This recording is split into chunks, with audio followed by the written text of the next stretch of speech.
Wis ora kan mah alhamdulillah kok baik-baik bae karo lakiku alhamdulillah. Kowe sing meteng teko Taiwan gitu. Saja kayak kono wis aja kayak kono saja. Lho, keliru sing awakmu di CCTV. Oh piye keliru meneh. Nah, sorry piye ngomong. Aduh, aku kok iling dirimu ki jadi kesenyum-senyum sendiri. Aku lagi ngomong ceritamu loh, Miss ya Allah. Oh, oke, silakan. Monggo. Ceritamu loh. Piye? Miss, Apa? Tutupan loh, Miss, ceritaku iku semeneng. Oh iya wes. Kita berdua aja yang tahu. Antara kau dan aku. Wes ndang ngomong. Baik. Ndang meneng. Endi bojomu tak ngomong mbek bojomu? Bojoku kerja loh, Miss. Oke, kerja tenan apa kerjaan? Astagfirullahaladzim, ya kerja loh, Miss. Piye sayang, ada apa? Nggak, Miss, aku tuh mau tanya gini loh ya, Miss. Masalah keluarga aku di rumah gitu loh ya. Gini, kan dulu kan ibuku punya mama gitu. Ibuku nenek aku lah, Miss ya. Nenek aku gitu ya. Nah, nenek aku tuh dulu waktu masih kecil itu dia berbuat nggak baik lah ke ibu aku gitu loh, Miss ya.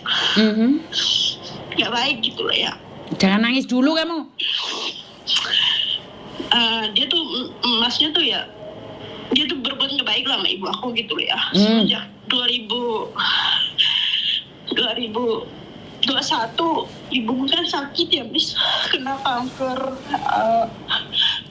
kulit ya, Miss. Terus? Dan aku tuh masih di Taiwan gitu.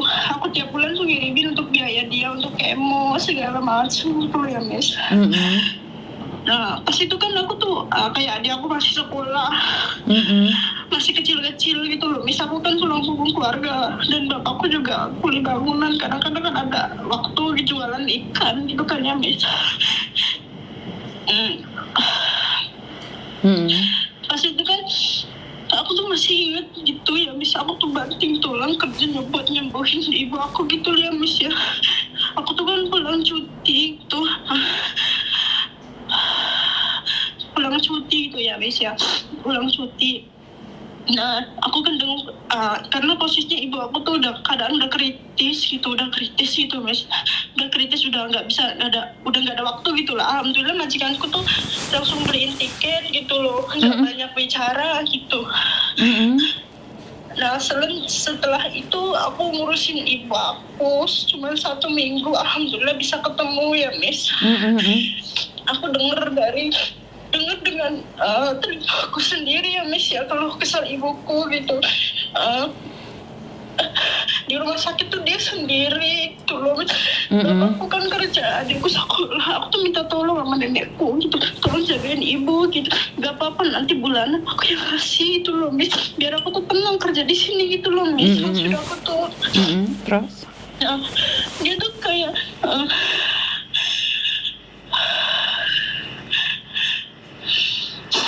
dia tuh kayak jijik gitu, Miss. Dia tuh kayak jijik lihat ibu aku. Ya aku tahu ya, ibu aku tuh lukanya tuh kayak gimana nih, rada bau gitu loh, Miss, karena kan kanker gitu loh, Miss. Nggak bisa diituin lagi gitu loh, Miss.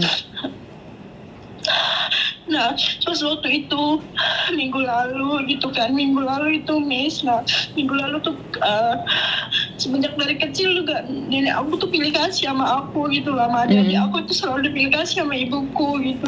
Gak pernah bener di mata dia gitu loh, Miss. Nah, minggu lalu kan kakekku kan meninggal gitu. Karena dulu itu aku susah banget, Miss, hidupin keluarga aku, bener. Dulu kan aku dituain karena pengen punya rumah sendiri gitu, Miss. Karena pengen, dia dulu kakek aku, nenekku tuh orang berpunya gitu loh, Miss.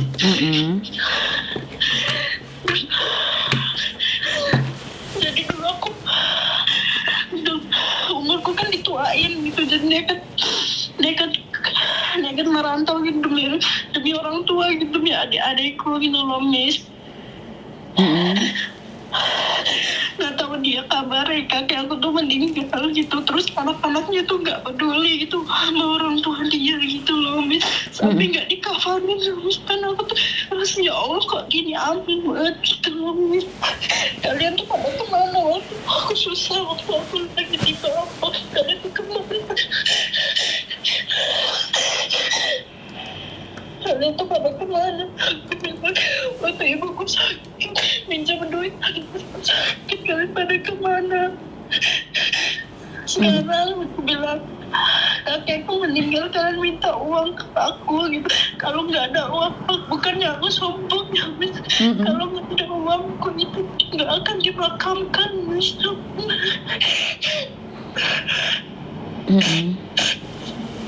Oke.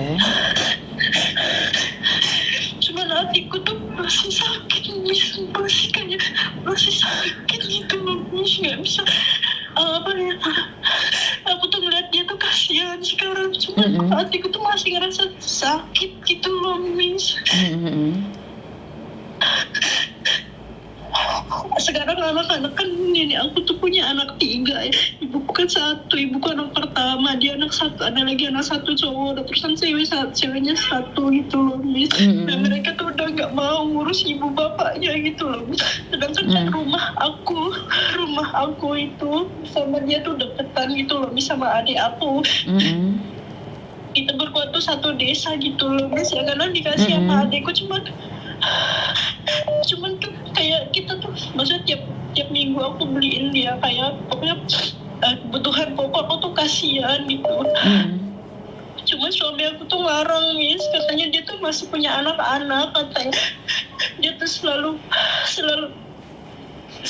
baik-baikin anak-anak dia tuh nggak pernah kasihan ke kamu gitu loh Miss. Suami aku tuh bilang gitu katanya. Jadi aku tuh bingung Miss, di sisi lain aku ngeliat dia tuh kasihan gitu loh Miss.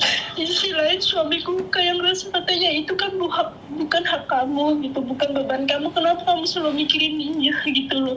Dia pun nggak pernah mikirin kamu gitu loh Miss. Karena yang selalu saya katakan, bantulah semampumu. Karena kamu tidak perlu memaksakan diri, nggak perlu kamu bertengkar sama suamimu gara-gara orang lain. Karena menurut pendapatku suamimu ingin melindungimu, itu aja. Sebenarnya masalahnya sepele aja. Jangan terlalu masukin ke hati. Ya udah, nggak bisa bantu ya udah diem. Ngapain kamu harus nangis, kecewa, hancur? Nggak perlu. Belum tentu mereka mikirin kamu. Enggak Miss, bukannya aku tuh kecewa, kayak ngerasa dulu aku tuh rendah banget di mata dia gitu loh. Iya, gini loh sayang. Orang kalau nggak dihargai tetap nggak dihargai. Karena itu cari uang sebanyak-banyaknya, baru orang tahu itu seharganya kita. Ya nggak ada yang salah dengan orang yang tidak menghargai kita, nggak salah, nggak apa-apa, karena mereka memang tidak bisa menghargai.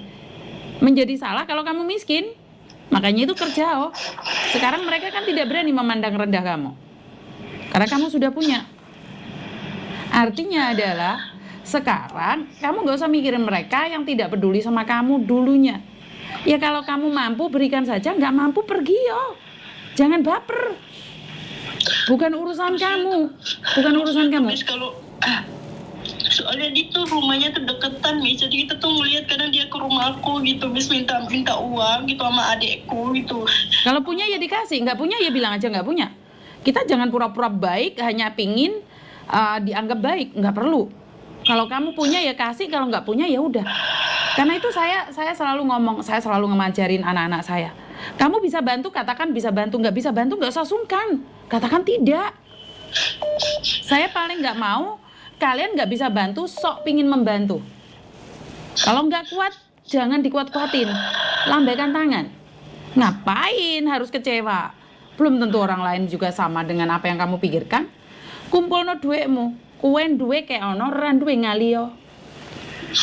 Titik. Kalau Miss Yuni itu punya prinsip bahwa saya bantu nih, tapi saya nggak akan segila itu secara totalitas. Menurut saya, kamu itu nggak worth it, kamu itu tidak bisa menghargai bantuan saya, udah skip. Kecewa pasti, marah pasti. Tapi apa yang bisa kita lakukan? Kita nggak bisa mengontrol orang lain loh Mbak. Dibantu pun dicokot, dicapit loh. Emangnya kita bisa melarang orang untuk dicapit? Enggak. Dia mau menyapit, dia tetap mencapit. Ngerti? Ngerti Miss. Jangan baper. Baru sekali nangis ini karena aku mendem, karena kan nggak sehat buat dede gitu kan ya. Iya, kamu kan lagi hamil, makanya kamu nangis kayak gini saya nggak setuju. Saya nggak suka kamu nangis kayak gini. Tapi kalau dengan nangis itu kamu lega, Satu hal. Sedikit Miss, kan hatiku kayak pengen ngeluarin, nggak bisa cerita sama orang tua, nggak bisa cerita sama suami itu. Kalau dia paling nggak bisa cerita, kan suami pulang kerja capek gitu, dia pun capek, terus aku juga ngurus nenek pun rada gimana, bawaan hamil gitu, bawa rasa emosi gitu. Jadi orang rumah ngomong gini, jadi aku tuh merasa, oh iya, terus masa ada dede bayi sih, nggak boleh gitu. Makanya aku tadi nanya sama kamu hamil, kamu nangis kayak gini, kamu nggak minum air, ntar yang stres yang di dalam loh. Hah? Karena gini loh Mbak, orang itu bukan karena pelit, tapi karena nggak ada. Orang itu beli baju itu bukan harganya yang mahal, karena duitmu yang nggak cukup. Begitu juga kamu hari ini sedih, karena kamu nggak punya uang. Kalau kamu punya uang bertebaran, kasihkan.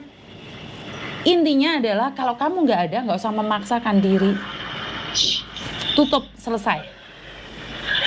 Oh, ngerti nggak? Udah Miss, makasih yo. Oke, yo. Tahu mau cerita sama siapa? Jangan nangis karena anakmu di dalam itu bisa stres, tantrum nanti anakmu. Bulan depan dedeknya keluar. Ya udah, nanti kalau dedeknya keluar kasih tahu Miss Yuni nih kalau di Taiwan hamil melahirkan itu bagaimana prosesnya ya.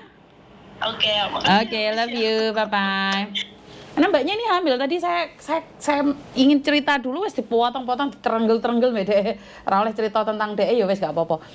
Ya, dia posisi lagi hamil bulan depan akan melahirkan. Jadi kalau dia sampai sekocer-kocer itu nangisnya, saya tuh sakit hati gitu loh. Nah, teman-teman, ini yang perlu saya ingatkan sekali lagi ya. Kadang-kadang banyak hal yang perlu kita pelajari dalam hidup ya. Banyak hal yang perlu kita pahami, banyak hal yang kita sesuaikan. Hari ini nggak tahu kenapa Koko Thomas nanyain saya, Mami ya, jika kamu nih punya perusahaan, kamu ada 2 staf nih ngelamar di kantormu. 1, anak yang paling pinter sekali, juara, cuman track recordnya dia pernah masuk penjara. Atau staf kedua, dia tidak pinter banget, tapi nggak punya rekor di penjara. Seandainya kamu bosnya, kamu milih mana, Mami? Saya katakan sama anak saya akan memilih orang yang bodoh tersebut, orang yang nggak pintar tersebut untuk menjadi staf saya. Kenapa, Mami? Ya karena dia punya attitude, walaupun dia bodoh, walaupun dia tidak bisa, tapi dia mau belajar. Daripada orang pintar yang punya track record masuk penjara, berarti dia pernah melakukan pelanggaran sebuah aturan dan tatanan. Jadi saya katakan sama anak saya,